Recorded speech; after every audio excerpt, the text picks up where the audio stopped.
வரலாற்றை சொல்வதற்கு முன்னால் அவர்களை பற்றிய சில இலக்கணங்களை, அவர்களுடைய தன்மைகளை, அவர்களுடைய சிறப்பியல்புகளை முதலில் அறிந்து கொள்ள வேண்டும் என்ற அடிப்படையில் நபிமார்கள் என்றால் யார், அவர்களுக்கும் இறைவனுக்கும் மத்தியில் உள்ள உறவு என்ன என்பன போன்ற செய்திகளை நாம் அறிந்து வருகிறோம்.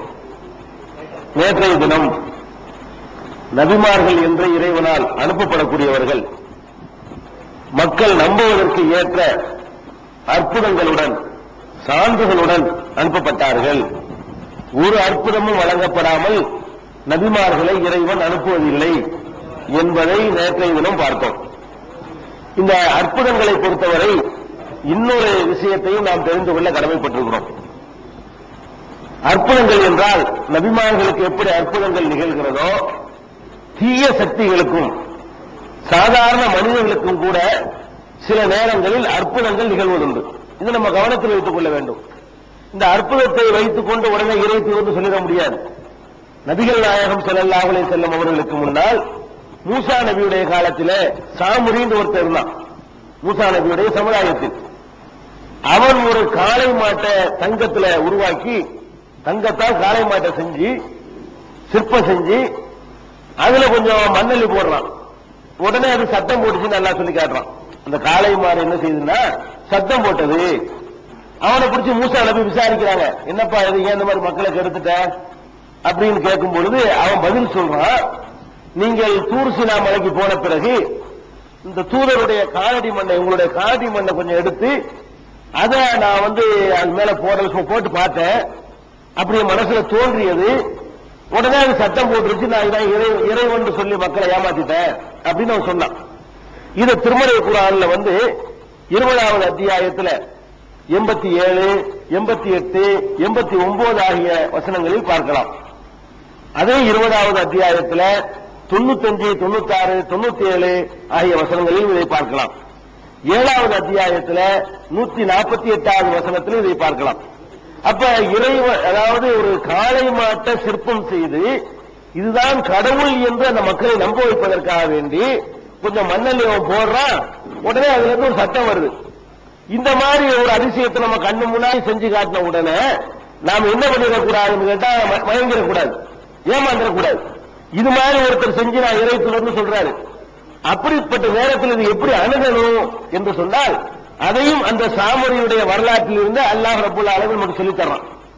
இவன் எந்த காளமாட்டை இறைவனுடைய அற்புதம் என்று சொல்லி, இந்த காளை மாட்டுக்குள்ளதான் இறைவன் இருக்கிறான் என்று சொல்லி ஏமாத்தினானோ, அந்த காளமாட்டை என்ன செய்யறாரு மூசா நபி, இதானப்பா நீ கடவுள்னு சொன்ன, இது இப்ப நான் என்ன பண்றேன் பார், இந்த காளமாட்டை இப்ப என்ன பண்றேன் பார் என்று சொல்லி அதை தீயில போட்டு பொசுக்கி எரிச்சு சாம்பலாக்கி தங்கத்தைய அப்புறமேக்கு கடல்ல கரைச்சிடுறேன் அப்படின்னு மூசா நபி சொல்லி அதை செஞ்சு காட்டினாங்க. அப்ப இறைவனுடைய அற்புதம் என்று ஒன்று வறுமையானால் அதை மனிதர்களால் அழிக்க முடியாம இருக்கணும். நமக்கு ஒரு அற்புதம் செஞ்சு காட்டுற மாதிரி தெரியும், அப்படி ஒரு அற்புதம் கொண்டாட அப்படின்னு போட்டு என்ன செய்யணும், அதை சாதாரண ஒரு பொருளை யூஸ் பண்ற மாதிரி யூஸ் பண்ணி பார்த்தீங்கன்னு சொன்னா தெரிஞ்சு போயிடும். இப்ப மூசா நபி கைத்தறிய பாம்பாக்குனாங்க. அதை ஒருத்தர் பிடிச்சி இது பாம்பு வேலை பால் வெட்டுறேன்னு சொல்லி ஒருத்தர் வெட்ட முடியுமா? முடியாது. இறைவனாக ஒரு அற்புதமா கொடுக்கப்படுமையானால் அதை அழித்திட முடியாது. அது இறை அற்புதத்துக்குரிய ஒரு சான்று. அப்படி அழித்து விட்டார்களே ஆனால் உடனே அவர்கள் அழிக்கப்பட்டு போய்விடுவார்கள். சாலி நபியுடைய ஒட்டகம் உங்களுக்கு தெரியும். அவருக்கு ஒரு அதிசயமான முறையில் ஒரு ஒட்டகத்தை அல்லாஹ் கொடுத்தான். அதை வேண்டும் என்று அவர்கள் அறுத்தார்கள். அறுத்த உடனே அந்த சமுதாயத்தை அழிச்சு விட்டான். அப்ப இறைவனுடைய அற்புதமாக இருந்தால் அந்த அற்புதத்தை மனிதர்கள் அதை அழிச்சிட முடியாது. அழித்து விட்டார்களேயானால் உடனே அவர்களுக்கு அழிவு வந்துடும். ரெண்டுல ஒரு ரிசல்ட் நடக்கும். இந்த மாதிரியான பொருளை வித்த தந்திரம், மந்திரம், மாயம் இதுகள்லாம் இருக்குமையானால் திடீர்னு ஒரு நேரம் இல்லாட்டி ஒரு நேரம் ஒரு அதிசயமா ஒன்று தோன்றும். அதை வச்சுக்கிட்டு இவனுக்கு என்னமோ சக்தி இருக்கு நினைச்சிடக்கூடாது, அவனுக்கு ஒரு ஆற்றல் இருக்கு நினைச்சிடக்கூடாது. இதை புரிந்து கொள்வதற்கு என்ன பார்க்கலாம்னு கேட்டா, இந்த 20, 95, 96, 97 வசனங்கள்ல அல்லாஹ் சொல்லி காட்டுறான், காலபமா ஹத்துபங் யா சாமுரி, சாமுரியே உன்னுடைய விஷயம் என்ன என்று மூசா நபி கேட்டார். அவன் சொல்றான், வசுர்த்து விமானம் எபுசுரூபிகி, இவர்கள் காணாத ஒன்றை நான் கண்டேன். கபல்து கபுலத்தன் நகரி ரசூல், தூதருடைய காலடி மண்ணில் ஒரு கைப்பிடி எடுத்தேன். நபல்துஹா, அதை அந்த காளை மாட்டின் மீது வீசினேன். கதாலிக்க சவ்வளத்துலி நப்சி, இப்படி என் மனசுல ஒரு எண்ணம் தோன்றியது, நான் செஞ்சேன் அப்படிங்கிறாரு. அப்ப மூசா நபி என்ன சொல்றாங்கன்னு கேட்டா, அப்படியா, ஒன்னூர் இலா இலாஹிக்க, நீ எதை கடவுள் என்று மக்கள்கிட்ட காட்டினாயோ அந்த கடவுளை பார், என்ன செய்ய போறேன்னு பார். லல்த அலைகி ஆக்கிப்பா, எதை நீ வணங்கி கொண்டிருந்தாயோ, நீ இந்த காளை மாட்டை சத்தம் போட வச்சாயோ, அதை என்ன செய்யறேன் பார்னு சொல்லிட்டு, நுஹ்ரி கண்ணகு, அதை நாம் தீர்த்து பொசுக்கி, சும்மல்ல நன்சி பண்ணகு பிள்ளையுமே நசபா, கடலில் எல்லா பகுதியிலும் தூவி விட்டுருவோம், அப்ப அது பொய்ன்னு உனக்கு விளங்கிக்கிறோங்கிறாங்க. அப்ப இந்த மாதிரி ஒருத்தர் அதிசயமா ஒருத்தர் செஞ்சு காட்டுறாரு. ஒரு இப்படி கோழி முட்டையை காட்டுறாரு, இங்க கொண்டாட அந்த கோழி முட்டைய, சாதாரண கோழி முட்டையில போடுற ஆம்லெட் இந்த முட்டையில போட்டு காட்டுறேன், என்ன சொல்றேன்னு கேட்கணும். அது என்ன அற்புதம் சொன்னா, அது மற்றவரை இல்லாத எக்ஸ்ட்ரா ஒரு பவர் இருக்கணும்ல, இப்படின்னு கோழி முட்டை எடுத்து காட்டுறான். சந்தர்ப்பத்தில் உங்களை ஏமாத்துவான், இங்க கொண்டாந்த கோழி முட்டைய, இது என்ன அற்புதமா, இது இதை உடைச்சு காட்டவா, குறிச்சு காட்டவா, ஆம்லெட் போட்டு காட்டவா, மிதிச்சு காட்டவா கீழே போட்டு என்று பாத்தீங்கன்னா தோல்வியாயிரும். அற்புதமாக இருந்தால் அப்படி செய்ய முடியாது. இறைவன் ஒன்றை அற்புதமா நமக்கு தந்திருந்தான்னு சொன்னா, ஒன்றை அற்புதமா நமக்கு தந்திருந்தான்னு சொன்னா, அதை அழிக்கவோ ஒழிக்கவோ மற்ற பொருள்கள் மாதிரி பயன்படுத்தவோ முடியாது. அப்ப மூசா நபி அவர்கள் இந்த மாதிரி நேரத்தில் எப்படி வழிகாட்டி இருக்கிற சம்பவத்தை எல்லாம் சொல்றான். மூசா நபியின் மூலமாக இப்படி ஒரு வழிகாட்டுகளை ஏற்படுத்தி அந்த அற்புதம் போலி என்பதை அவர் மூலமா நிரூபித்து காட்டுகிறான். இதுதான் நம்ம அற்புதங்களை பற்றி எடுத்துக்கொள்ள வேண்டிய நிலைப்பாடு. அதே மாதிரி தஜ்ஜாலை பற்றி நபிகள் நாயகம் ஸல்லல்லாஹு அலைஹி வஸல்லம் சொல்றாங்க, ஒரு காலத்துல வருவான், உலகம் அழியக்கூடிய காலத்துல ஒரு ஆளை என்ன செய்வான், கொண்டு விட்டு உசுராக்குவன்னு சொல்லுவான். மறுபடியும் இன்னொருத்தர் கொள்றாங்க, சொல்ல முடியாது, இன்னொருத்தரை கொள்ள முடியாது. ஒரே ஒரு சான்ஸ் அவனுக்கு இருக்கிறது. இரண்டாவது தடவை செய்வானான்னு கேட்ட செய்ய முடியாது. இது இந்த நபிமார்களுடைய அற்புதத்துக்கும் மற்றவர்களுடைய அற்புதத்துக்குள்ள இன்னொரு வேறுபாடு. ஒரு தயம திரும்பி நடந்துடும், வந்துடும். இது இன்னொரு செஞ்சு காட்டு, இன்னொரு செய்ய முடியாது. அதையும் எல்லாம் சொல்லி காட்டுறான். இவர்கள் அலம் எரவு அன்னகு லாயு கல்லிமுகம், இவர்கள் எந்த காளை மாட்டை தெய்வம் என்று நினைத்தார்களோ அது இவர்களோடு பேசாது என்பதை அவர்கள் சிந்தித்து பார்க்க வேண்டாமா? ஒலாலி எகுதியும் சபீலா, எந்த ஒரு நேர்வழியும் காட்டாது என்பதை சிந்திக்க வேண்டாமான்னு சொல்லி அல்லாஹ் கேட்கிறான். அப்ப இந்த மாதிரி நம்ம வாழ்க்கையில மந்திர தந்திரங்களை காட்டி இதை எடுத்து ஒருத்தன் காட்டுறான்னு சொன்னா அவனை இறைத்துவர் என்றோ அது இறைவனுடைய அற்புதம் என்றோ நம்ம நினைத்துக் கொள்ள கூடாது. அது ஒரு சாதாரணமா சில நேரங்களில் அதிசயத்தை நிகழ்த்தி காட்டுவான், யார் மூலமும் காட்டுவான், அவன் எதிர்பார்க்காம காட்டுவான். நம்ம இது இந்த சாதாரண மனிதர்கள் உங்களுக்கு எனக்கு அந்த மாதிரி நடக்கும். கூடாத ஒரு நோய் வந்துடும், மருத்துவர்கள் கைவிட்டுருவாங்க, குணமாயிரும். மருத்துவர்கள் சேராதுன்னு சொல்லிடுவாங்க. ஆனால் நம்ம பார்ப்போம், நம்மளுக்கே தெரியாம அந்த நோய் சுத்தமா கியூராகி சாதாரண ஒரு மனிதனா நிற்போம். இதெல்லாம் கூட அற்புதம் தான். இப்படியான அற்புதங்கள் உலகத்தில் அல்லாஹ் எல்லாரும் மூலமாக நிகழ்த்துவான். இது நல்லடியார் என்பதற்கு அத்தாட்சியும் கிடையாது. இதனால அவர் அவுலியான்னு சொல்ல முடியாது, இதனால அவர் மகான்னு சொல்ல முடியாது. மகா கெட்டவர்களுக்கு எல்லாம் நடத்துவான். நம்ம விளங்கி சொல்லணும். இன்னும் இந்த அற்புதங்கள் நிகழும், அது இரண்டாவது தடவை அதை செய்ய முடியாமல் இருக்கும். மோஜிசா என்ற அற்புதத்திற்கும் மற்ற அற்புதத்துக்கு என்ன டிஃபரன்ஸ் கேட்டா, நபிமார்கள் செய்யற அற்புதம் எப்போல்லாம் ஒரு அல்லாட்ட கேட்டு அந்த கைத்தறியை போடுகிறாரோ நாம மாறிக்கிட்டே இருக்கும். அவர் இரண்டாவது தடவை போட முடியாதுன்னு சொல்ல, இரண்டாவது போட்டு காட்டுவார், அல்லாட்ட பெர்மிஷன் வாங்கி. இந்த மாதிரியான அற்புதங்கள் எப்படி இருக்கும்னா, நம்மளை கண் கட்டி விட்டு ஏதோ ஒன்று மாதிரி செஞ்சு காட்டிடுவான். இன்னொரு செய்ய பார்ப்போம், செய்ய முடியாது. இது ஒண்ணு. இரண்டாவது, எதை அற்புதம் என்று காட்டுகிறார்களோ அதை சாதாரண பொருளை போல நம்மால் பயன்படுத்த முடியும். இந்த மாதிரியான விஷயங்களை நபிமார்களுக்கு கொடுத்த விஷயத்தை அப்படி பயன்படுத்த முடியாது. நபிமார்களுக்கு எந்த அற்புதத்தை கொடுக்கிறாரோ அல்லாஹ் அதை அழிக்கவோ ஒரு ஒட்டகத்தை கொடுக்கிறான்னு மற்ற ஒட்டகமாக நீங்க அதை பார்க்க இயலாது. அது ஒரு வித்தியாசமான ஒட்டகமா இருக்கும்.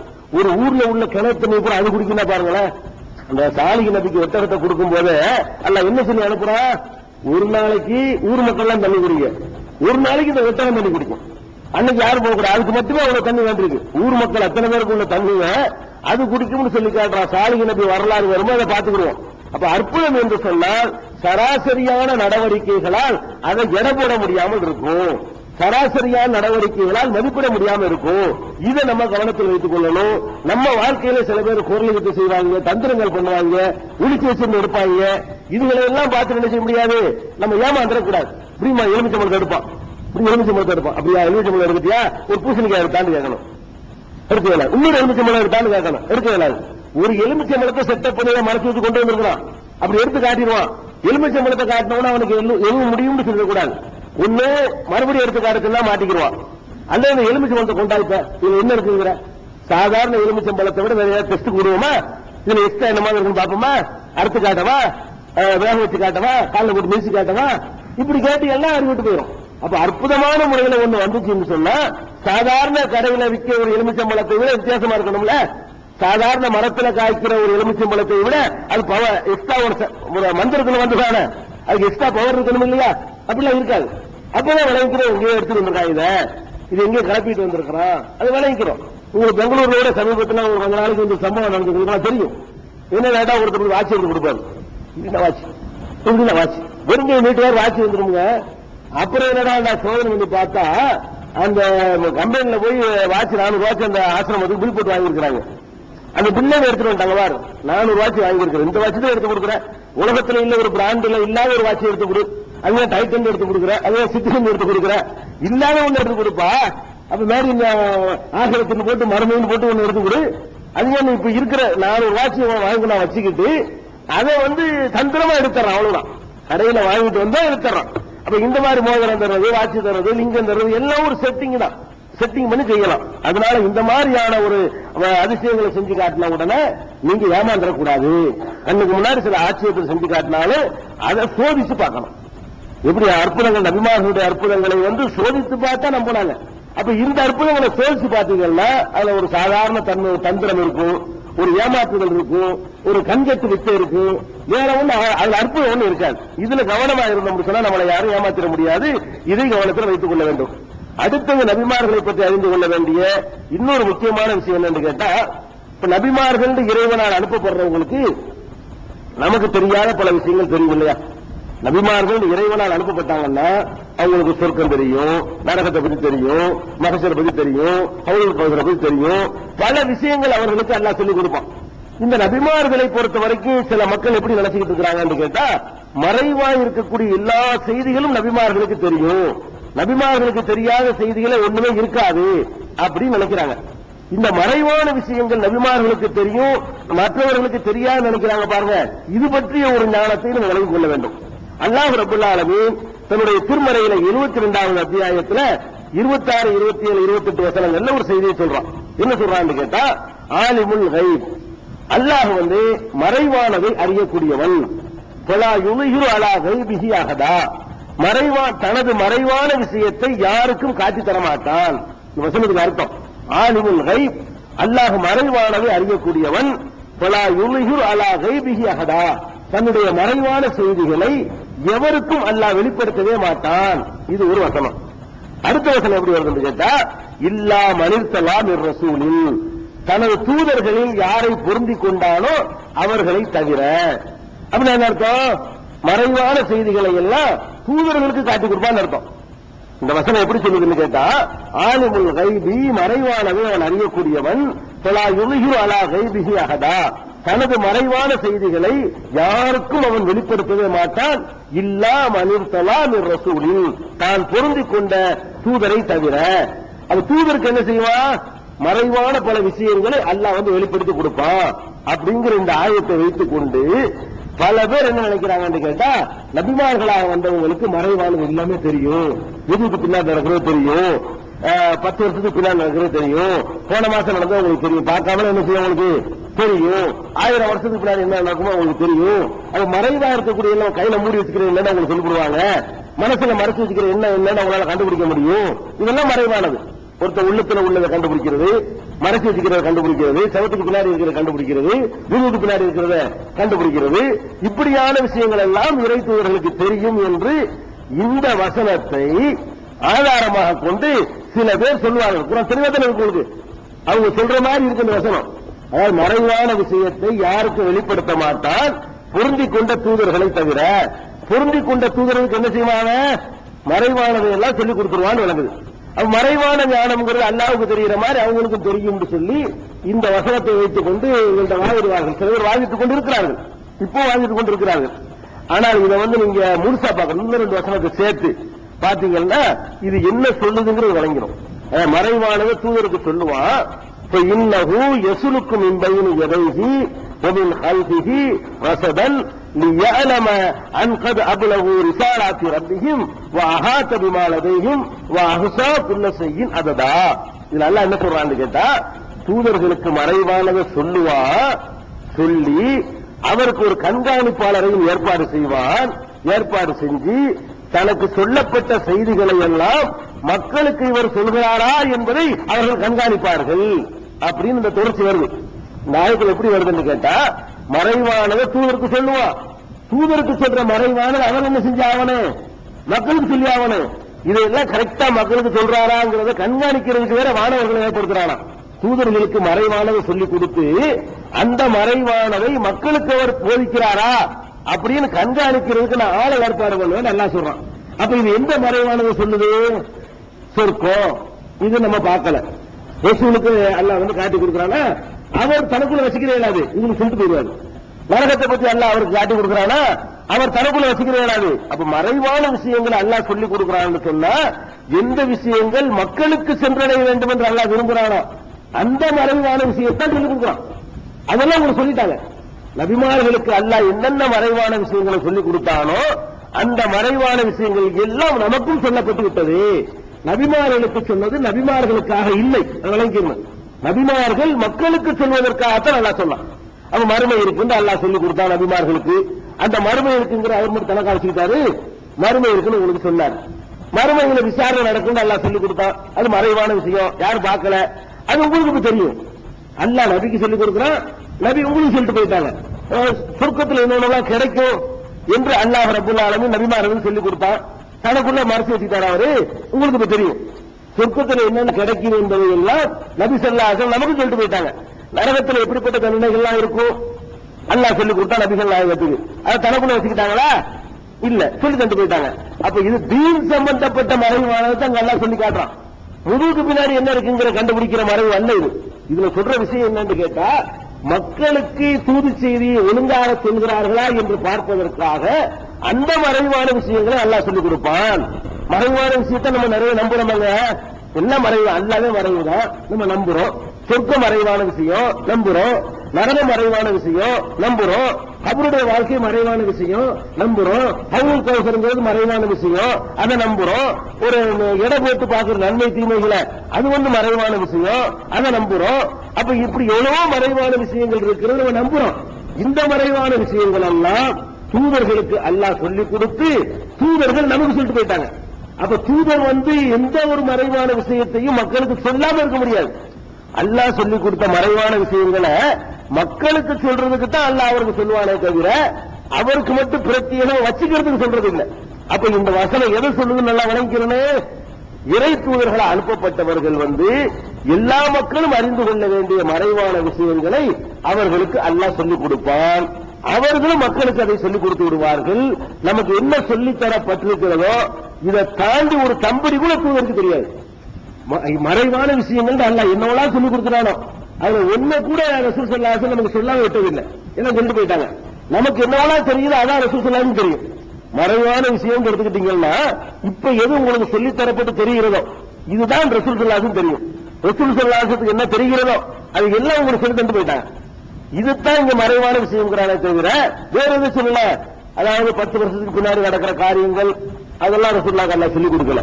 முதுகுக்கு பின்னாடி நடக்கிற காரியங்கள் ரசூல் ஸல்லல்லாஹு சொல்லித் தரல. செவத்துக்கு பின்னாடி நடக்கிற காரியங்கள் கண்டுபிடிக்க இயலாது. இன்னொருத்த மனசுல என்ன நினைக்கிறான் கண்டுபிடிக்க இயலாது. இப்படித்தான் இறை தூதர்கள் இருந்தாங்களே தவிர இந்த வசனத்தை நினைச்சாங்கன்னா பாதி எடுத்துக்கிடுவாங்க. தூதருக்கு மறைவான சொல்லிக் கொடுப்பான். எந்த மறைவான சொல்லிக் கொடுப்பான்? அடுத்து என்ன வருது? இன்னொரு வாசிக்கிறாங்க. ஆலிமுல் கைபி 72வது அத்தியாயத்துல 26வது வசனம், 27வது வசனம், 28வது வசனம் மூணையும் சேர்த்து பார்க்கணும். அது எப்படி அல்லாஹ் சொல்றான்னு கேட்டா, ஆலிமுல் கைபி அவன் மறைவானது அறியக்கூடியவன். அவன் அல்லாஹ் மறைவானது அறியக்கூடியவன். ஃபலா யுல்ஹிரு அலா கைபிஹி அஹதா தனது மறைவான விஷயத்தை எவருக்கும் சொல்லித்தர மாட்டான். அடுத்த பாயிண்ட். அடுத்து என்ன? இல்லா மனுத்தலா நிர் ரசூலி தான் பொருந்திக் கொண்ட தூதருக்கு தவிர தூதருக்கு சொல்லிக் கொடுப்பான். தான் பொருந்திக் கொண்ட தூதருக்கு என்ன செய்வான்? மறைவான சொல்லிக் கொடுப்பான். சொல்லிக் கொடுப்பான்னு சொல்லிட்டு அப்புறம் என்ன சொல்றான் அல்லாஹ்? இன்னஹு யஸ்லுகு மின் பைனி யதைஹி வ மின் கல்பிஹி ரஸதா அவருக்கு முன்னும் பின்னும் கண்காணிப்பாளர்கள் வந்து நடந்து கொண்டிருப்பார்கள். யாருக்கு முன்னாடி பின்னாடி? தூதருக்கு முன்னாடியும் பின்னாடியும் கண்காணிப்பாளர்கள் இருப்பார்கள்.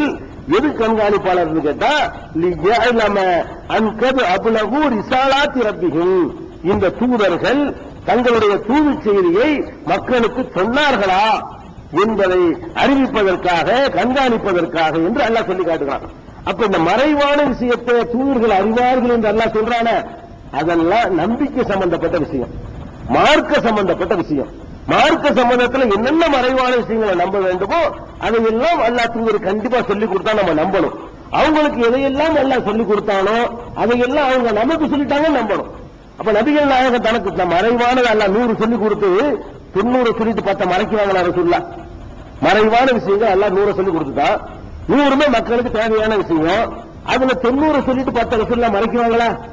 ரசூல் ஸல்லல்லாஹு அலைஹி வஸல்லம் மறைச்சாங்கன்னா தூட்டுமே பெரிய பாதிப்பாயிரும். அல்லாஹ் சொல்றதே மக்களுக்காக தான் சொல்றான். மக்களுக்காக சொன்ன செய்திகளை பூரா அவங்க மக்களுக்கு சொல்லிட்டு போயிட்டாங்கன்னு சொல்லும் பொழுது அவங்க நமக்கு சொல்லி தந்ததுக்கு மிஞ்சி ஒரு மறைவான எதுவுமே இல்லை. மறைவான அல்லாஹ் சொல்லி கொடுத்தான், அதை பூரா நமக்கு சொல்லிட்டாங்க, இது மறைவான எதுவுமே இல்லை. அவங்க எதெல்லாம் சொல்லி முடிச்சுட்டாங்களோ அதெல்லாம் நமக்கும் தெரியும், அவங்களுக்கும் தெரியும். அப்படிங்கிற அந்த வசனத்தில் வழங்குறது. அதே மாதிரி இன்னொரு இடத்துல மறைவானது அல்லாஹ் சொல்லி கொடுப்பேன்னு சொல்றான். என்ன சொல்றான்னு கேட்டா 3வது அத்தியாயத்துல 179வது வசனம். இது நல்லா சொல்லுகிறான், நபிகள் நாயகம் ஸல்லல்லாஹு அலைஹி வஸல்லம் மதீனாவுல இருந்த காலத்துல முனாஃபிக்குகள், அதாவது நயவஞ்சகர்கள் ஒரு கூட்டம் இருந்தாங்க. அவங்க என்ன செய்வாங்க, மூமின்கள் மாதிரி நடிச்சுக்குவாங்க, முஸ்லிம்கள் மாதிரி நடித்துக் கொள்வார்கள். நபிகள் நாயகத்தினுடைய கை வாங்கி அவங்க ஆட்சியா இருந்ததுனால இவங்களை ஏமாத்திக்கிடுவோம், நம்ம இந்த கூட்டத்தில் சேர்ந்த மாதிரி காட்டிக்கிடுவோம் அப்படிங்கிற மாதிரி நடித்துக் கொண்டு ஒரு கூட்டம் இருந்தார்கள். ஆனால் அவர்களும் பள்ளிவாசலுக்கு செல்வார்கள், அவர்கள் நோன்பு வைப்பார்கள், அவர்களும் ஜக்காத்து கொடுக்கிற மாதிரி பாவனை பண்ணுவார்கள். அவர்களும் எல்லாமே முஸ்லீம் மாதிரியே தங்களுடைய நடவடிக்கை, பாவனை, வணக்க வழிபாடு எல்லாத்தையும் அமைத்துக் கொள்வார்கள். ஆனா ரகசியமா போய் என்ன செய்வாங்க, என்ன செய்ய நடிக்கிறோம் அப்படின்னு நடந்து கொள்வார்கள். இப்படி இருந்தாங்க. ஆனா மக்களுக்கு என்ன செய்யாது, இது யாரு முனாஃபிக்கு யாரு முஸ்லீம்னு தெரியாது. மக்களை பொறுத்த வரைக்கும், சஹாபாக்களை பொறுத்த வரைக்கும் இவர் முனாஃபிக்கு, இவர் முனாஃபிக்கு இல்ல, இவர் சந்தர்ப்பவாதி, இவர் நம்மளை சேர்ந்தவர்னு தெரியாது. அப்படி இரண்டரை கலந்திருந்தார்கள் ஆரம்ப கட்டத்தில். ஒரு கட்டத்தில் எல்லாம் என்ன பண்ணிட்டான்னு கேட்டா, இப்படியே ரொம்ப நாளைக்கு விட முடியாது அப்படின்னு சொல்லி யார் யார் முனாஃபிக்காக இருக்கிறார்கள் என்பதை தனது தூதருக்கு அல்ல அறிவித்துக் கொடுப்பதா அல்ல சொல்லி காட்டுறான். முனாஃபிக்கா சந்தர்ப்பவாதிகளாக இருந்தவர்கள் யார் யாரு என்பதை நபிகள் நாயகம் ஸல்லல்லாஹு அலைஹி வஸல்லத்துக்கு தான் அறிவித்துக் கொடுத்தேன் என்று ஒரு வசனத்தில் அல்லாஹ் சொல்றான். என்ன சொல்றான்னு கேட்டா, மா கான அல்லாஹு லியதரல் முஃமினீன அலாமா அன்தும் அலைஹி ஹத்தா யமீஸல் கபீஸ மினத் தய்யிபி. தீயவரில் இருந்து நல்லவரை வேறுபடுத்தி காட்டாத வரை, தீயவரில் இருந்து நல்லவரை வேறுபடுத்தி காட்டாத வரை இப்படியே அல்லாஹ் விட்டு வைக்க மாட்டான். மா கான அல்லாஹு லியுத்லியக்கும் அலல் கைபி, மறைவான செய்திகளை உங்களுக்கு அல்லாஹ் காட்டித் தருபவனாக இல்லை. வலாக்கின் யஜ்தபீ மிர் ருசுலிஹி மய்யஷா, தனது தூதர்களில் நாடியவரை அதற்கு அல்லாஹ் தேர்வு செய்கிறான், தேர்வு செஞ்சு அவருக்கு காட்டித் தருவான் இந்த வசனம் சொல்லுகிறது. அப்ப மறைவானதை தூதருக்கு காட்டித் தருவான்னு சொன்ன உடனே இவங்க நினைச்சுக்கிறாங்க மறைவானது எல்லாம் தூதருக்கு தெரியும் அப்படிங்கிறாங்க. இதுல அல்லாஹ் எது சொல்றான்னு கேட்டா, முனாஃபிக்குகள் பட்டியலை ரசூலுக்கு சொல்லித் தருவாங்க. அது சொல்லித் தரலாம். நபிகள் நாயகம் ஸல்லல்லாஹு அலைஹி வஸல்லம் பொறுத்த வரைக்கும் யார் யார் சந்தர்ப்பவாதி, யார் யார் சந்தர்ப்பவாதி இல்ல, உண்மையான முஃமின்கள் யார் என்பது நபிகள் நாயகத்துக்கு மட்டும் தெரியும். அவங்க கரெக்டா அவங்களுக்கு ஏமாந்துடக்கூடாது இல்லையா. அவங்க பல ஆட்சி தலைவராக இருக்கிறாங்க, பலவிதமான அவங்களை அல்லாஹ் காப்பாற்றுற கேரண்டி கொடுத்திருக்கிறான். அவர்களுக்கு மட்டும் என்ன பண்ணியிருந்தான்னு கேட்டா, இன்னும் ஆளு முனாஃபிக்கு, இன்னும் ஆளு முனாஃபிக்கு இல்ல, நம்மளை சேர்ந்த ஆளு என்று அல்லாஹ் கற்றுக் கொடுத்தான். இந்த ஒரு விஷயம் தான் மற்றவர்களுக்கு இல்லாம நபிகள் நாயகம் ஸல்லல்லாஹு அலைஹி வஸல்லத்துக்கு மட்டும் அல்லாஹ் சொல்லிக் கொடுத்த விஷயம் என்று விளங்குகிறது. இதை தவிர மற்ற எல்லா விஷயத்தையும் எடுத்து பார்த்தீங்கன்னு சொன்னா நபிமார்களே அல்லாஹ் சொல்ல சொல்றான், நபிகள் நாயகத்தை சொல்ல சொல்றான், மறைவானது தெரியாதுன்னு சொல்லுங்க. அது மாதிரியான சான்றுகளை பாருங்க. 6வது அத்தியாயத்தில் 69வது வசனம், இந்தஹு மஃபாத்திஹுல் கைப், மறைவானதனுடைய திறவுகோல் அவன் கையில் தான் இருக்கிறது. லா யஅலமுஹா இல்லாஹு, அவனை தவிர யாரும் அதை அறிய முடியாது. மறைவான திறவுகோள்கள் என் கையில தான் இருக்குது, என்னை தவிர யாருக்கும் தெரியாது. இப்படி நல்லா சொல்லி காட்டுறான். யஅலமு மா ஃபில் பர்ரி வல் பஹ்ரி, தரையில உள்ளது கடல்ல உள்ளது அவன் அறிகிறான். வமா தஸ்குது மின் வரக்கத்தின் இல்லா யஅலமுஹா, ஒரு இலை கீழே விழுந்தாலும் அதையும் அவன் அறியாமல் இருப்பதில்லை. வலா ஹப்பத்தின் ஃபீ ظுலுமாத்தில் அர்லி, பூமியுடைய அடி ஆழத்தில் இருள்களுக்கு உள்ள இருக்கிற ஒரு தானிய வித்து இருக்கிற அதை கூட அவன் அறிகிறான். ஒலா ரத்தபின் ஒலா யாபிசின், காய்ந்ததோ ஈரமானதோ எதுவாக இருந்தாலும் இல்லாஹி கிதாபின் முபீன், பாதுகாக்கப்பட்ட அந்த தெளிவான பதிவேட்டில் இது இருக்கிறது. எனக்கு தெரியாம இது நடக்கிறது இல்ல, இது எனக்கு மட்டும் சொந்தங்கிறான். இதை வேற ஆள் கற்றுத்தர சொல்லல. இந்த விஷயங்களை நபிமார்களுக்கோ மற்றவர்களுக்கோ அல்லாஹ் கற்றுத் தருவதாக சொல்லலை. இது அவனுக்கு மட்டும் உள்ள நாலேஜ். அதே மாதிரி இது 669 788 அல்லாஹ் சொல்றான், குல் நபியே நீங்கள் சொல்லுங்கள், லா அம்லிக்கு நஃப்ஸி லஃபஅம் வலா லர்ரா, எனக்கு நன்மை செய்து கொள்ளவோ எனக்கு தீமை செய்து கொள்ளவோ நான் சக்தி பெற்றவன் இல்லை, இல்லா மாஷா அல்லாஹ், அல்லாஹ் நாடியதை தவிர அப்படின்னு சொல்லிட்டு, வலவ் குன்து ஆலமுல் கைப, மறைவானது எனக்கு தெரியுமையானால் லஸ்தக்ஸர்து மினல் கைரி, நன்மைகளை நான் அதிகப்படுத்தி இருப்பேன், கெடுதியே வந்திருக்காது. உமா மசனியசு, ஒரு கேடு எனக்கு ஏற்பட்டிருக்காது, எனக்கே கேடு ஏற்பட்டதில் இருந்து மறைவானது எனக்கு தெரியாதுன்னு விளங்குது சொல்றாங்க. எனக்கு மறைவானது தெரிஞ்சா எனக்கு கேடு வருமா? இது தலைவர் உள்ள போகுது முன்னாடியே தெரிஞ்சா நான் விளங்கிடுவேன்ல. மறைவானது எனக்கு தெரியும் இருந்தா, மறைவானது என்ன, முதுகுக்கு பின்னாடி மறைவானது, அடுத்த செகண்ட் நடக்கக்கூடியது மறைவானது, அடுத்த செகண்ட் இந்த கட்டணம் உள்ள போது எனக்கு முன்னாடி தெரியுது, நான் எங்க நிக்கிறேன், முன்னாடியே தெரிஞ்சா நான் வராம இருந்துவேன், உன்னை காப்பாத்திக்கிறேன். அந்த மறைவானது யாருக்கு தெரிகிறதோ அவருக்கு தீங்கு வரக்கூடாது. மறைவானது ஒரு தெரிகிறது உண்மையா இருந்தால் அவருக்கு எந்த கேடு வர முடியாது. கையை ஓங்குவதற்கு முன்னாடி தெரியாது. ஒரு நாள் குத்த பொருள் மறைவானது தெரிஞ்சவரா இருந்தா அவர் நம்ம குத்த முடியாது. அவருக்கு மறைவானது தெரியுமா, நான் குத்த பொருள் 5 நிமிஷத்துக்கு முன்னாடி அவர் தெரிஞ்சு போயிடும், அவரோட போயிடுவாரு, நான் வேற எங்கேயாவது ஊத்திட்டு இருக்கேன். அப்ப அந்த மாதிரியான வாதத்தை நான் எடுத்து வைக்க சொல்றான். நபியை நீங்க மக்கள்கிட்ட போய் சொல்லுங்க, மறைவானது எனக்கு தெரிஞ்சு இருந்தா எனக்கு வெறும் நன்மையாவளப்பா ஏற்பட்டிருக்கு, எனக்கு ஒரு தீங்கு ஏற்பட்டிருக்காது. எவ்வளவு தீங்கு ஏற்பட்டிருக்கு, எனக்கு எவ்வளவு அடிச்சிருக்கிறீங்க, எவ்வளவு உதச்சிருக்கிறீங்க, ஊரை விட்டு விரட்டி இருக்கிறீங்க, காயப்படுத்தி இருக்கிறீங்க, மறைவானது தெரிஞ்சு அப்படிலாம் உங்களுக்கு பண்ணலாமா? இல்லைங்க இப்படிலாம் நீங்க பண்ணுவீங்களா இல்லையா? நபிகள் கேட்க சொல்றான், இப்படி எல்லாம் என்ன நீங்க பண்ணீங்களா இல்லையா?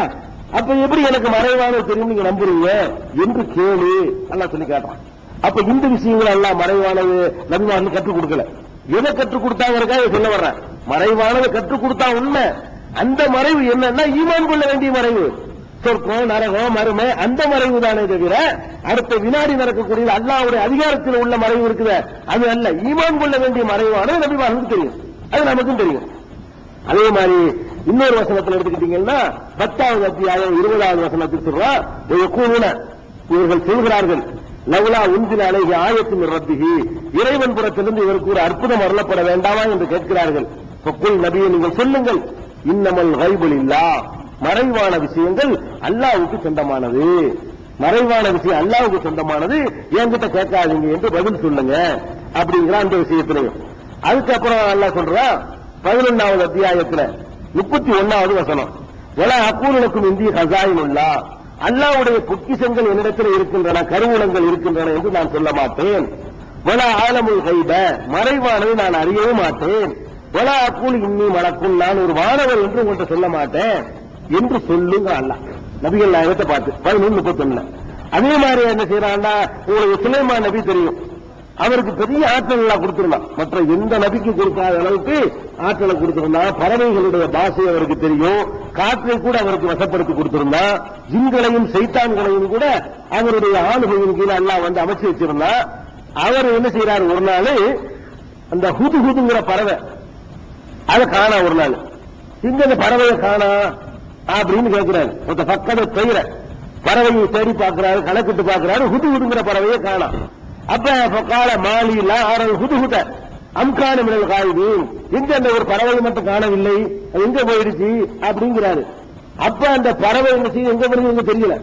இவ்வளவு ஆற்றல் உள்ள சுலைமான் நபிக்கு அவருடைய ஆளுகையில் இருந்த ஒரு பறவை காணா போன விஷயம் எங்க போச்சுன்னு தெரியல. அதுக்கப்புறம் அந்த பறவை வருது, பறவையுடைய மொழி அவருக்கு தெரியும் எல்லாம் சொல்றாங்க இல்லையா. பறவை சுலைமான் நபிட்ட பேசுது.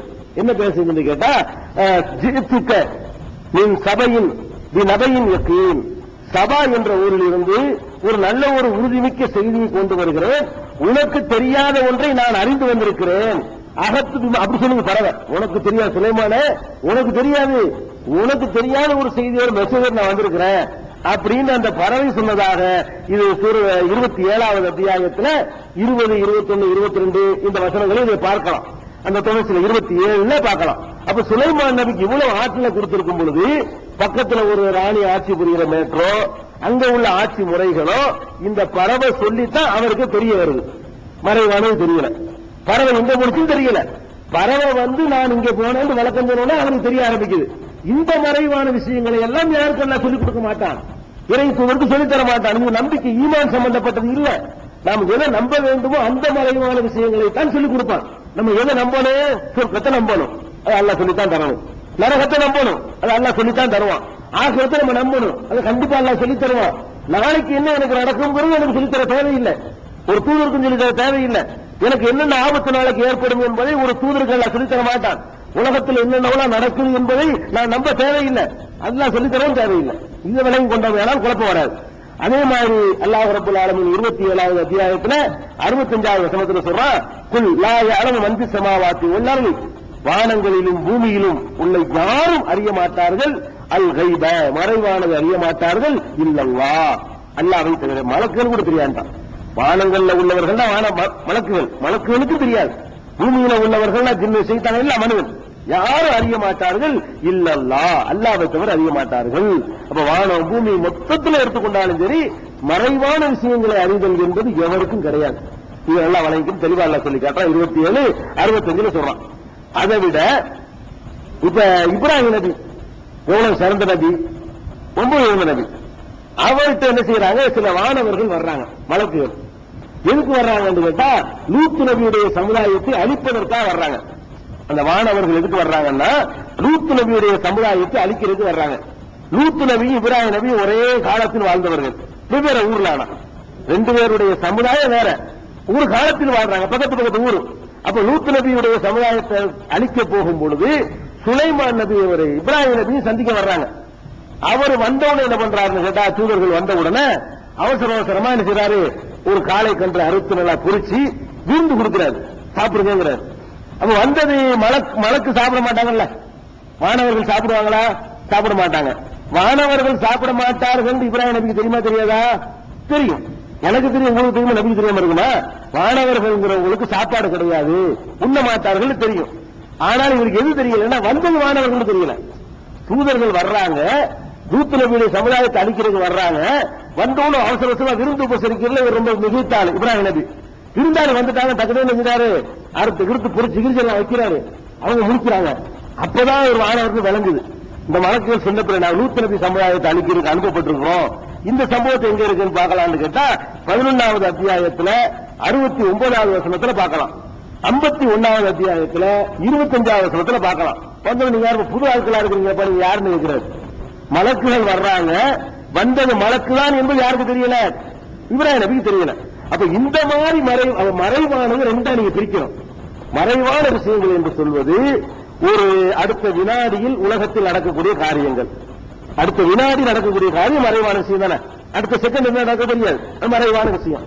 அல்ல நம்முடைய முதுகுக்கு பின்னால் நடக்கக்கூடிய காரியங்கள், நம்முடைய கண்ணுக்கு எட்டாத தொலைவில் நடக்கக்கூடிய காரியங்கள், நம்முடைய கண் பார்வைக்கு தென்படாமல் நடக்கக்கூடிய காரியங்கள், இதுகள் எல்லாம் என்னது?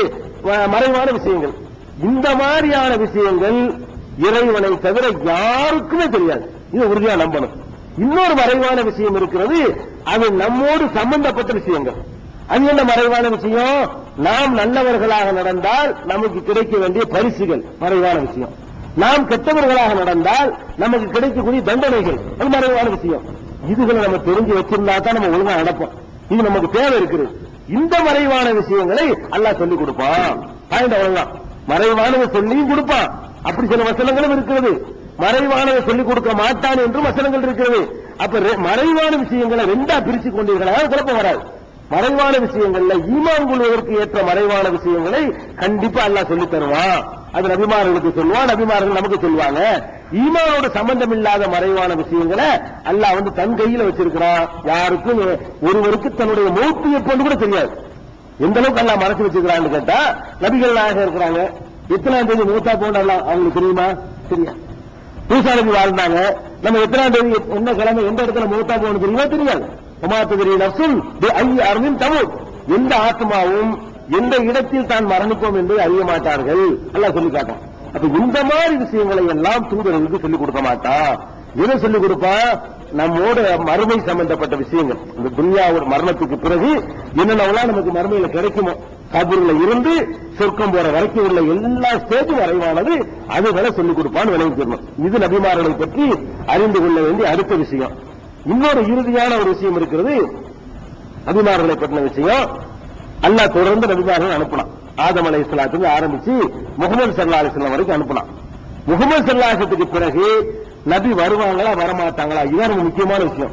இந்த டாபிக்லயே நம்ம தெரிஞ்சுக்கிற வேண்டிய விஷயம் என்னன்னா, நமக்கு இன்னைக்கு ஒருத்தர் நபி மேல ஏமாத்திடலாம்ல, இன்னொரு நபி வர வாய்ப்பு இருந்தா நம்மள இழந்துடக்கூடாதுல்ல. உண்மையிலே நபிகள் வந்துகிட்டே இருப்பாங்கன்னு சொன்னா வர நபிகளை நம்ம ஏற்ற ஆகணும்.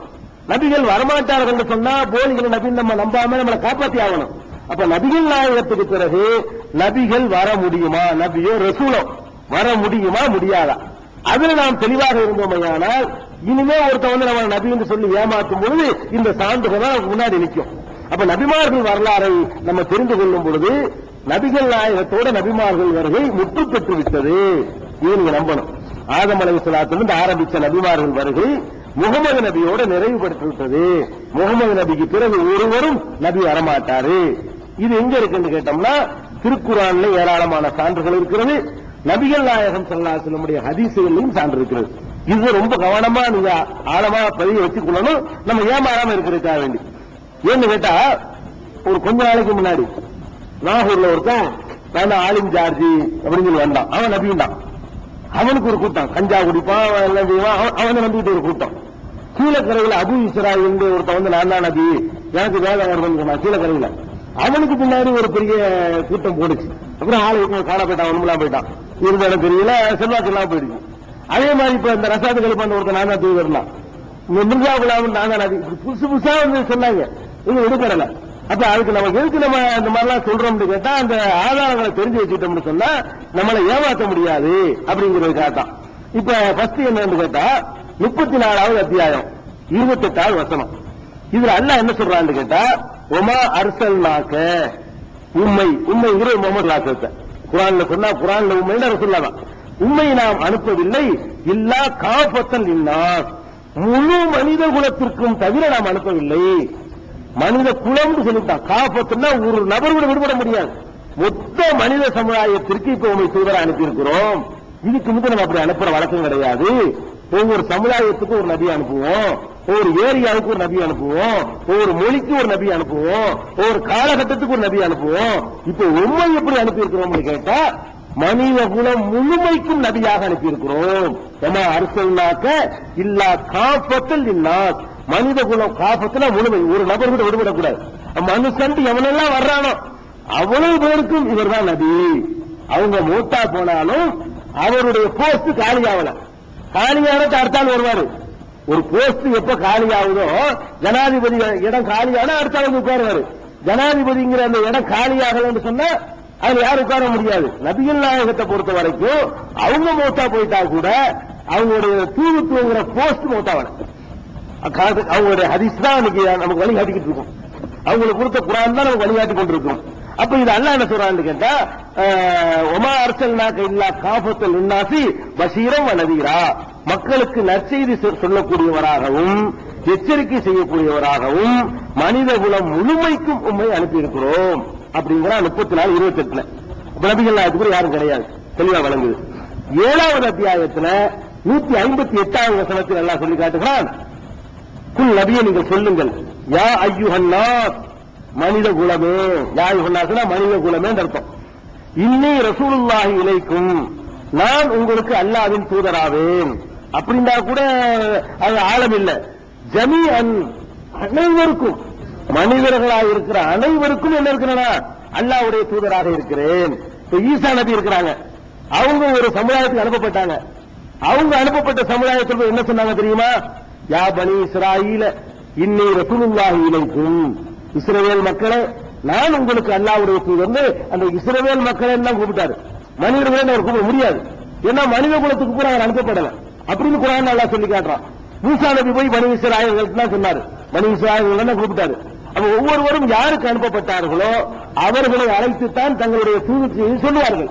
நபிகள் நாயகத்தை பொறுத்தவரைக்கும் எப்படி சொல்றாங்கன்னு பாத்தீங்கன்னா, எப்படி சொல்றான் அல்லாஹ்னு கேட்டா யா அய்யுஹன்னாஸ், மனிதர்களே, கூப்பிடுறது மனிதர்கள் அம்புட்டு பெரியவன். மனுஷன் நீங்க வேற இனமா இருந்தா தானே நபியை பத்தி பேசணும். நம்மளாம் மனுஷன் தானே, மனிதர்களேங்கிற அழைப்புல நம்ம எல்லாரும் வந்துடுறோம். நம்ம மனிதர்களுக்கு யார் தூதரு? நான் தான் உங்களுக்கு தூதர். இன்னி ரசூலுல்லாஹி இலைக்கும் ஜமீஆ, உங்கள் அனைவருக்கும் நான் தான் தூதராக இருக்கிறேன் என்று சொல்லிவிடுங்கள் அல்லாஹ். அப்ப நபிகள் நாயகம் ஸல்லல்லாஹு அலைஹி வஸல்லம் அவர்கள் மனித குலம் முழுமைக்கும் தூதராக இருக்கிறார்கள் என்பதை 7:158 வசனத்துல நம்ம பார்க்கலாம்.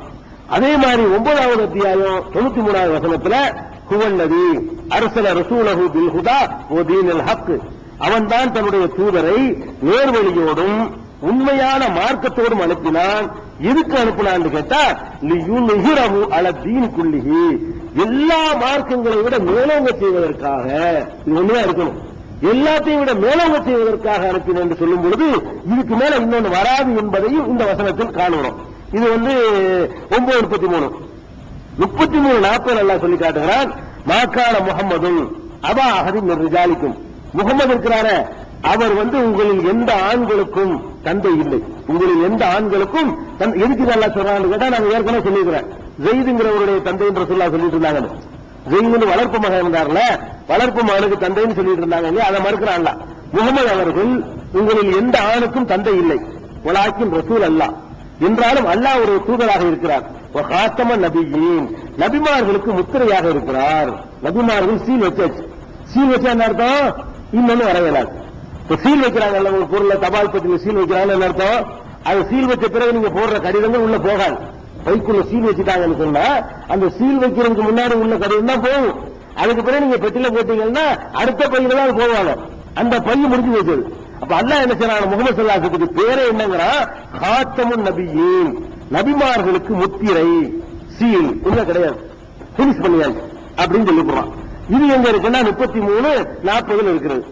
அதே மாதிரி 21வது அத்தியாயம் 107வது வசனத்துல வமா அர்ஸல்நாக இல்லா ரஹ்மத்துல் லில் ஆலமீன், அகிலத்தாருக்கு, அகில ஆலமீன் என்ன, அல்லாஹ்வை தவிர உள்ள அம்புட்ட ஆலமீன். ஆலமீன்ங்கிற சொல்லுக்கு ரப்புல் ஆலமீன்ங்கிறோம்ல, அல்லாஹ் ஆலமீன்களுக்கு எல்லாம் இறைவனா இருக்கிறான். ஆலமீனுக்கு என்ன அர்த்தம்னா அண்டம் அர்த்தம், அந்த சராசரம், அந்த சராசரத்திற்கும் உண்மை அருக்குடையாக அனுப்பி இருக்கிறோம். அப்ப நபிகள் நாயகத்தை மனிதர்களுக்கு மட்டுமில்ல, ஜின்னு ஜின்னு எல்லாத்தையும் நபி. அவங்களுக்கு வந்த பிறகு எந்த நபி, ஜின்னுல கூட நபி வராது, ஜின்கள்ல கூட தூதர்கள் வருவாங்க இல்லையா, அது கூட இல்லைங்கிறதுக்காக வேண்டி நாசு தாண்டி ஆலமீன்கிற சொல்ல யூஸ் பண்றான். நாசுண்டா மனிதனை மட்டும் குறிக்கும், ஆலமீன் சொன்னா ஜின்னு சைத்தான் என்னென்ன உலகத்தில் இருக்கோ அத்தனைக்கும் உண்மை அருளாக நாம் அனுப்பி இருக்கிறோம் என்று அல்லாஹ் ரப்புல் ஆலமீன் 21வது அத்தியாயத்துல 107வது வசனத்தில் சொல்லி காட்டுகிறான். இதுவும் இறுதி நபிங்களுக்கு ஆதாரமா இருக்குது. 25வது அத்தியாயத்துல 1வது வசனத்துல தபாரக்கல்லதி நஸ்ஸலல் ஃபுர்கான், இந்த வேதத்தை அருளிய இறைவன் பாக்கியம் பொருந்தியவன், அலா அப்திஹி தன்னுடைய அடியாருக்கு அருளுகிறான். எதுக்கு அருளான்னு கேட்டா லி யகூன லில் ஆலமீன நதீரா, அகிலம் முழுவதற்கும் எச்சரிக்கை செய்வதற்காக வேண்டி, ஆலமீன்களுக்கு எச்சரிக்கை, அகிலம் முழுவதற்கும் அண்ட சராசரத்துக்கும் எச்சரிக்கை செய்வதற்காக வேண்டி அனுப்பிட்டாங்க போது, அப்புறம் ஒரு சாராருக்கு முன்னர் நபி பிரிக்க முடியாது. இப்ப வேற ஒரு நபி வந்துட்டாருன்னா அவர் எச்சரிக்கிற ஆளாயிருவார்ல, அவர் எச்சரிக்க முடியாது, அவர் தான் எச்சரிக்கணும். அதை எடுத்து சொல்லக்கூடிய பிரச்சாரர்களாக தான் நீங்க இருக்கலாம், நான் இருக்கலாம், அது யாரும் வேணாலும் இருக்கலாம். இறைவனுடைய வகி வராது, நம்மளா எடுத்து பிரச்சாரம் பண்ணிட்டு இருக்கலாம். அந்த மாதிரி எச்சரிக்கை செய்ய முடியுமே தவிர வகியை பெற்று இறைவன் புறத்தில் நியமிக்கப்பட்ட எச்சரிக்கையாளராக அவர் மட்டும்தான் ஆவாரு என்று அல்லாஹ் இந்த வசனம் சொல்லி காட்டுறான். அதே மாதிரி 4:79வது வசனத்துல அர்ஸல்நாக லின்னாஸி ரசூலா, உம்மை மனித குலத்துக்கு தூதராக ஆக்கியிருக்கிறோம் அல்லாஹ் சொல்றான். ரசூலுல்லாஹ் கூப்பிட்டு சொல்றான், அர்ஸல்நாக லின்னாஸி ரசூலா, மனித இனத்திற்கு தூதராக உம்மை அனுப்பி இருக்கிறோம் சொல்லி 4:79 வசனத்துல அல்லாஹ் சொல்லி காட்டுகிறான். 4:170 வசனத்துல சொல்றான், யா அய்யுஹன்னாஸ், மனிதர்களே, கத் ஜாஅக்குமுர் ரசூலு பில் ஹக் மின் ரப்பிக்கும், உங்கள் இறைவனிடமிருந்து உங்களிடத்தில் உங்கள் தூதர் உண்மையை கொண்டு வந்திருக்கிறார். மனிதர்களை கூப்பிட்டு ஒட்டுமொத்த மனிதர்களுக்கும் இந்த அழைப்பு, இந்த அழைப்பு மனிதர்களுக்கெல்லாம் அழைப்பு கொடுத்தோம்னு சொன்னா இன்னொரு அழைக்க முடியாது. அவர் அழைப்பை எடுத்து சொல்லக்கூடியவராகத்தான் நாம் எல்லாம் இருக்க முடியும், அது விளங்குகிறது. அதே மாதிரி 14:52 வசனத்துல சொல்றான், ஹாதா பலாகுல் லின்னாஸ், இது முழு மனித குலத்திற்கான அறிவுரை. அல்லாஹ் அந்த வேதத்தை குறித்து சொல்றான், இது முழு மனித குலத்துக்கான அறிவுரை. இனிமே அறிவுரை எல்லாம் வராது, இனிமே என்னிடத்திலிருந்து அறிவுரை எதுவுமே வராது, அவ்வளவு அந்த மட்டும் தந்துட்டேன். இதுதான் வச்சுக்கணும். இந்த குர்ஆனை பத்தி சொல்லும் பொழுது இது மனித குலத்திற்கான அறிவுரை என்று சொன்னா, தூதர் என்ன அறிவுரை வாங்க போறோம், அறிவுரை தான் முன்சால தந்துட்டான்ல, அப்ப அதுவும் புனிசா இருக்குன்னு விளங்குகிறது. இது எங்க இருக்குன்னு கேட்டா 14:52 இருக்குது. அதுக்கப்புறம் நபிகள் நாயகம் ஸல்லல்லாஹு அலைஹி வஸல்லம் அவர்களை பத்தி சொல்றான், அவன் தான் உம்மி சமுதாயத்தில், எழுத படிக்க தெரியாத சமுதாயத்தில் ஒரு தூதரை அனுப்பினான். அவருக்கு மட்டும் தூதர் இல்ல, ஆகரீன மின்ஹும் லம்மா யல்ஹகு பிஹிம், இந்த மக்களோடு இன்னும் சேராத இன்னும் வரவிருக்கிற மக்களுக்கும் அவர்தான் தூதர். அல்லாஹ் சொல்றான், மதீனாவில் அன்னைக்கு வாழ்ந்தாங்கள மக்கள் அந்த காலத்துல, அவங்களுக்கு மட்டும் இவர் தூதர் இல்ல. வாஹரீன மின்ஹும் லம்மா யல்ஹகு பிஹிம், இனி வந்து சேரவிருக்கிற மக்களுக்கெல்லாம் இவர் தூதரு. அப்படி நான் இவரை அனுப்பியிருக்கிறேன். அப்ப நபிகள் நாயகம் காலத்துக்கு பிந்தி வரக்கூடிய எல்லா மக்களுக்குமே இவர் தான் தூதர் தெளிவா சொல்லக்கூடிய வசனம் 62:3. இதை நம்ம பார்க்கிறோம். இதெல்லாம் வந்து குர்ஆனுடைய வசனங்கள். ஹதீசுகளை எடுத்துக்கிட்டீங்கன்னு சொன்னா தெளிவான வசனம் ஹதீசுகள். புகாரியில 3455வது ஹதீஸ். அது என்ன இருக்குன்னு கேட்டா, கானத்து பனு இஸ்ராயீல ரசூல் ஸல்லல்லாஹு அலைஹி வஸல்லம் சொல்றாங்க, தஸூசுஹுல் அன்பியா, இஸ்ரவேலர்களுக்கு நபிமார்கள் வழிநடத்தி கொண்டிருந்தார்கள். இஸ்ரவேலர்களை நபிமார்கள் வழிநடத்தினார்கள். குல்லமா ஹலக்க நபியும் ஹலபஹு நபியும், ஒரு நபி இறந்து விட்டாரே ஆனால் இன்னொரு நபி அந்த இடத்துக்கு வந்து விடுவார். இப்படி நடந்து கொண்டே இருந்தது. ஓ இன்னஹு லா நபிய பாதி, எனக்கு பிறகு எந்த நபியும் கிடையாது. அந்த பனி இஸ்ராயீல் மாதிரிலாம் வராது. யக்கூனு குலபா, கலீஃபாக்கள் வருவாங்க, ஆட்சி தலைவர்கள் வருவாங்களே தவிர இந்த இடம் காலிதான். நுபுவத்துடைய இடம் என்னது? காலி. ரசூலுல்லாஹ்வுக்கு 2 தலைமை இருந்துச்சுல, ஒன்னு ஆட்சி தலைமை, இன்னொன்னு ஆன்மீக தலைமை. ஆட்சி தலைமை வந்து வந்துகிட்டே இருக்கும். அபூபக்கர் வருவாரு, உமர் வருவாரு, உஸ்மான் வருவாரு. நீங்க கூட நாளைக்கு இந்த ஆட்சி தலைமை உருவாக்கலாம், உங்களுக்கு வரலாம். அந்த தலைமை இருக்கு ஆன்மீக தலைமை, அது காலி தான். அவங்க மௌத்தா போன பிறகு அந்த இடம் காலியா தான் இருக்குது. அது சொல்றாங்க, எனக்கு பிறகு குலபாக்கள் வருவாங்க, அது நிறைய வருவாங்க, கலீஃபாக்கள் வருவாங்க. யார் வர முடியாது? நபிங்கிற பேர்ல யார் வரவே முடியாது என்று நபிகள் நாயகம் சொன்னதாக புகாரியில 3455வது ஹதீஸில் நீங்க பார்க்கலாம். முஸ்லிம்ல 4418வது ஹதீஸ்ல என்ன இருக்குன்னு கேட்டா, அலி ரலியல்லாஹு அன்ஹு அவர்களை பற்றி பார்த்து ரசூலுல்லாஹ் சொல்றாங்க. அலி யாருன்னா ரசூலுல்லாஹ்வுக்கு தம்பி தானே. அலி ரலியல்லாஹு அன்ஹு அவர்கள் ரசூலுல்லாஹ்வுக்கு மருமகன் ஒரு பக்கம், இன்னொரு பக்கம் சின்னதாக மகன் தானே, அபூ தாலிபுடைய மகன் தானே, தம்பி தானே. அப்ப சொல்றாங்க அலியை பார்த்து, அலியே அந்த மின்னி பி மன்சிலத்தி ஹாரூன மின் மூசா, மூசாவுக்கு ஹாரூன் எப்படி இருந்தாரோ, ஒன்னு விட்ட சகோதரா இருந்தாரோ, அந்த மாதிரி நீர் எனக்கு இருக்கிறீர். அலியை பார்த்து ரசூல் ஸல்லல்லாஹு அலைஹி வஸல்லம் சொல்றாங்க, மூசாவுக்கு ஹாரூன் இருந்தார்ல, ஹாரூன் தம்பி தானே, பக்கபலமா இருந்தார்ல, சப்போர்ட்டா இருந்தார்ல, அந்த மாதிரி எனக்கு நீ இருக்கிறாய் அப்படின்னு சொல்றாங்க. சொல்லிவிட்டா என்ன அர்த்தம்? ஹாரூன் என்னவா இருந்தாரு? நபியாவும் இருந்தாரு. அப்ப அலி நபின்னு வந்துடும் இல்லையா? அதுக்காக ரசூல் உடனே கவுண்டர் கொடுத்துறாங்க, இல்ல அன்னஹு லா நபிய பாதி, இருந்தால் நபிங்கிற அது கிடையாது, எனக்கு நபி கிடையாது. அந்த அது மட்டும் இல்ல, சகோதரத்துவத்துல மட்டும் இருக்கிறாங்க. அப்ப எவ்வளவு தெளிவா வளர்க்குறாங்க பாருங்க. ஹாரூன் மாதிரி எனக்கு எல்லா வகையிலும் உதவியா இருக்கிற, ஆனா அவர் நபியா இருந்தார், நீ நபியா இல்ல, எனக்கு கூட நபி கிடையாது அப்படிங்கிறத சொல்றாங்க. இது சஹீஹ் முஸ்லிம்ல 4418வது ஹதீஸ். அதே மாதிரி பெருமானார் ஸல்லல்லாஹு அலைஹி வஸல்லம் சொல்றாங்க, திருமதியில 2145 ஹதீஸ்ல வந்து, இன்னஹு சயகூனு ஃபீ உம்மத்தி ஸலாஸூன கஸாபுன, 30 பொய்யர்கள் என் சமுதாயத்தில் தோன்றுவார்கள். குல்லுஹும் யஸாமு அன்னஹு நபியுன், ஒவ்வொருவரும் தன்னை நபி என வாதிப்பார்கள். 30 பொய்யர்கள் தோன்றி ஒவ்வொருவரும் தன்னை நபி என்று வாதிப்பார்கள். வ அன காத்தமுன் நபியீன், நான் தான் நபிமார்களுக்கு முத்திரை. லா நபிய பாதி, எனக்கு பிறகு எந்த நபியும் கிடையாது என்று நபிகள் நாயகம் ஸல்லல்லாஹு அலைஹி வஸல்லம் சொன்னார்கள் என்று திருமதியில 2145வது ஹதீஸ்ல பார்க்கலாம். அதே மாதிரி இன்னொரு தடவை சொல்றாங்க ரசூல் ஸல்லல்லாஹு அலைஹி வஸல்லம் அவர்கள், இது ரொம்ப வெயிட்டான திருமதியில 2198வது ஹதீஸ், இன்னர் ரிசாலத்த உன் நுபுவத்த, ரசூல் என்ற தகுதியும் நபி என்ற தகுதியும் கதியின் கதாத் முழுமையாக முற்று பெற்று விட்டது. வலா ரசூல பாதி வலா நபிய, எனக்கு பிறகு ரசூல்ங்கிறதும் கிடையாது, நபிங்கிறதும் கிடையாது. சில ஆளுக்கு ரசூல் வரலாம், நபி வர இயலாது, நபி வரலாம், ரசூல் வர இயலாதுமாங்க. பாருங்க, 2 பேருக்கு ஆப்பு வச்சுட்டாங்க ரசூல் ஸல்லல்லாஹு அலைஹி வஸல்லம். ரிசாலத்து முடிந்து விட்டது, நுபுவத்து முடிந்து விட்டது, எல்லாம் முடிஞ்சிருச்சு. எனக்கு பிறகு வலா ரசூல பாதி, எனக்கு பிறகு எந்த ரசூலும் கிடையாது, வலா நபிய, எனக்கு பிறகு எந்த நபியும் கிடையாது என்று பெருமானார் ஸல்லல்லாஹு அலைஹி வஸல்லம் சொல்லிட்டாங்க. நிறைய இந்த மாதிரியான ஹதீஸ்கள் இருக்குது. அப்ப என்ன பிரச்சனை என்று கேட்டா, நபிகள் நாயகத்துக்கு பிறகு ஒருவர் வருவார் என்று நீங்கள் நம்புறீங்க, அவுட்டு தான். இன்னும் சொல்ல போனா, எப்ப ஒரு நபி வரணும், எப்ப வரணும்? ஏற்கனவே இருந்த வேதத்தை மாத்தினா தான் நபி வருவாருங்க. எப்ப நபி வர்றாருன்னு கேட்டா, நபி வருவாரு, வேதத்தை கொடுப்பாரு, மூத்தா போயிருவாரா, இவங்க மாத்திடுவாங்க. அப்ப என்ன சொல்லுவோம், மாத்தினது பொய்யும் கலந்து போயிடும். அப்ப உண்மையை சொல்றதுக்கு இன்னொருத்தர் வந்து என்ன செய்ய வேண்டியிருக்கு, வாங்கி கொடுக்க வேண்டி இருக்கிறது. உங்களுக்கு தான் 1400 வருஷமா பாதுகாக்கப்பட்ட வேதம் இருக்குத. ஒரு நபி வந்தா என்ன செய்வாரோ அது உங்கள்கிட்ட இருக்குதுங்க. இன்னைக்கு வந்த மாதிரி குரானை பாதுகாத்து வச்சுக்கலாம் அல்ல. அவர் கொண்டு வந்த செய்தி மாற்றப்பட்டிருச்சுன்னா ஒரு ஆளு தேவை, மறைக்கப்பட்டிருந்தா தேவை, அல்லது புதுசா விளக்கம் கொடுக்க வேண்டியிருந்தா தேவை. விளக்கமும் ஹதீஸுமா விளக்கப்பட்டிருக்கிறது. ஒருத்தர் வந்து என்ன சொல்லுவாரோ அவர் சொல்லிட்டு போயிட்டாரு, நீங்க புதுசா சொல்ல போற. அப்ப நபிகள் நாயகம் ஸல்லல்லாஹு அலைஹி வஸல்லம் கொண்டு வந்த குரானும் பாதுகாக்கப்பட்டு கைவசம் இருக்கிறது, அவங்க கொண்டு வந்த ஹதீஸுகளும் பாதுகாக்கப்பட்டு கைவசம் இருக்கிறது. தேவையும் இல்லை நபிக்கு, நமக்கு அதை வச்சு கரெக்டா போய்கிட்டே இருக்கிறோம். நபின்னு நம்பும் போது தேவையில்லாத குழப்பம் வருது. ரொம்ப அற்புதமான 20ஆம் நூற்றாண்டுல கூட சவால் வர்ற அளவுக்கு இந்த சட்டத்தை நெஞ்சு நிமித்தி சொல்றோம். இதுக்கு ஈக்குவலான சட்டத்தை கொண்டு வர பார்ப்போம். 14 நூற்றாண்டுக்கு முந்தி உள்ள மாதிரியா இருக்கு இந்த சட்டம். குர்ஆனுடைய சட்டமும் பெருமானார் ஸல்லல்லாஹு அலைஹி வஸல்லம் சட்டமும் 1400 வருஷத்துக்கு முந்தின கற்கால சட்டம் மாதிரியா இருக்குது. இன்னைக்கு உள்ளவனும் ஆச்சரியப்படுற மாதிரி தானே இருக்குது. அப்ப எந்த ஒரு அவசியமும் இல்லை, நபி வர வேண்டிய தேவை அவசியம் எதுவும் ஏற்படவே இல்லை. அது போல இல்லைன்னு தெளிவா வந்துட்டு தெரியாது. குர்ஆன் சொல்லுது, ஹதீஸ் சொல்லுது. இது ரொம்ப கவனமா இருக்கணும். ஒருவரை நபின்னு ஏத்தீங்க வேற மார்க்கம். அது ஒரு நபி வந்தாலும் ஒரு மார்க்கம் நிறைய போயிடும், சமுதாயம் நிறைய போயிடும், இஸ்லாத்துல இருக்கவே முடியாது. அதனால நபின்னு வாய்த்தவர்கள் முஸ்லீம் இல்லங்கிறோம். அப்படி ஒருத்தர் ஏற்றுக்கொண்டாங்க, ஆனால் அவர் முஸ்லீம் இல்லங்கிறோம், வேற மார்க்கம். அப்படி போயிருந்த காரணத்தினால இவர் நம்ம விழிப்போடு இருக்க வேண்டி இருக்கிறது. இது முக்கியமா நம்ம அறிந்து கொள்ள வேண்டிய விஷயம். இன்ஷா அல்லாஹ் நம்ம நாளையில இருந்து ஒரு நம்ம ஆதம் அலைஹிஸ்ஸலாத்துல ஆரம்பிச்சிடலாம். ஆனா ஒரே ஒரு சின்ன விஷயம், 10 நிமிஷம் இருக்கும். பெண்கள் நபியா வரல, ஆம்பளை மட்டும் தான் நபியா வந்தாங்க. அந்த ஒரு விஷயத்தை மட்டும் சொல்லிவிட்டு நாளையிலிருந்து இன்ஷா அல்லாஹ் என்ன செய்வோம், வரலாற்றுக்குள்ள நம்ம இறங்கிடலாம்.